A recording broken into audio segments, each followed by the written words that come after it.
Le Seigneur apparut à Moïse et lui parla face à face. Aucun autre ne pénétra dans ce domaine. Même s'ils avaient gravi le mont, ils ne seraient pas parvenus exactement à la même place que Moïse.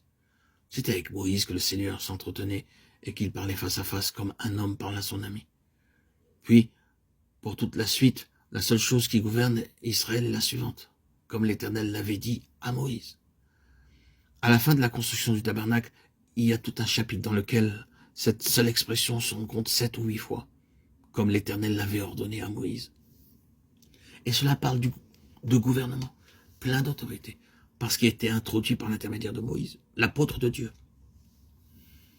Oui, dans cette autorité, il a établi le témoignage et l'a maintenu. L'autorité fut sienne jusqu'à la fin.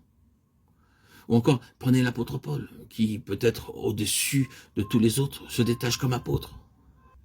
Et vous constatez que sa mission et son autorité étaient en premier lieu pour l'établissement du témoignage en tout lieu.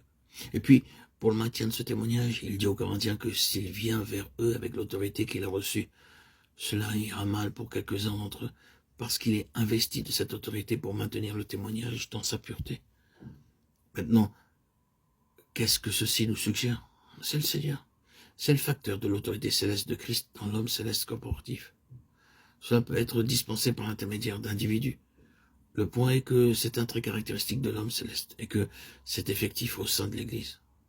Nous sommes face à face avec le fait que Christ, dans son autorité céleste, est dans l'Église pour l'établissement de son témoignage et pour son maintien. Là où le témoignage du Seigneur est présent par le Saint-Esprit, là, l'autorité du Seigneur est présente. Et les gens doivent compter avec cela.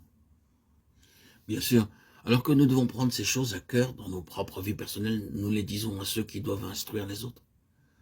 En tant que serviteur du Seigneur, vous ne pouvez pas avoir une reconnaissance trop claire de la mesure où cette opération de l'autorité de Christ dans son corps est définie et catégorique. Personne ne peut entrer quelque part en relation avec cette expression corporative de Christ qui est constituée par le Saint-Esprit sans devenir responsable du témoignage du Seigneur qui se trouve là. Et si vous violez cela, vous souffrirez. Vous ne pouvez pas simplement vous joindre et échapper aux implications.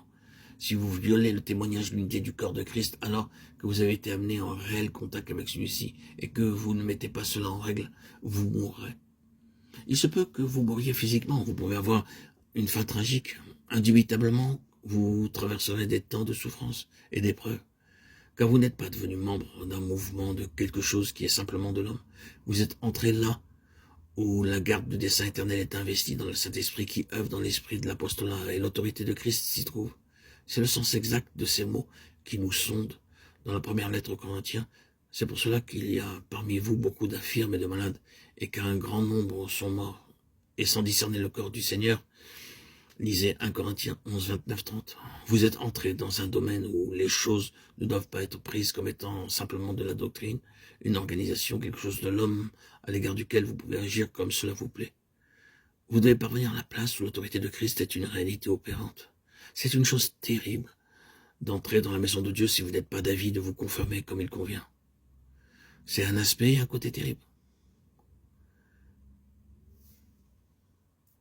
Mais il y a un autre côté qui produit du repos et de l'assurance au cœur pour ceux qui ont en plus une responsabilité dans la maison de Dieu, où il est possible de dire, eh bien, nous ne devons pas porter la pleine responsabilité qui se trouve de bon droit entre les mains du Saint-Esprit, sous l'autorité de Christ, pour faire face à ce qui est contraire à la vérité et à la loi de la maison de Dieu. Nous n'avons pas besoin d'être inquiets, en ce sens, parce que c'est notre responsabilité. Le Seigneur au ciel a disposé un fonctionnement de son autorité dans l'Église.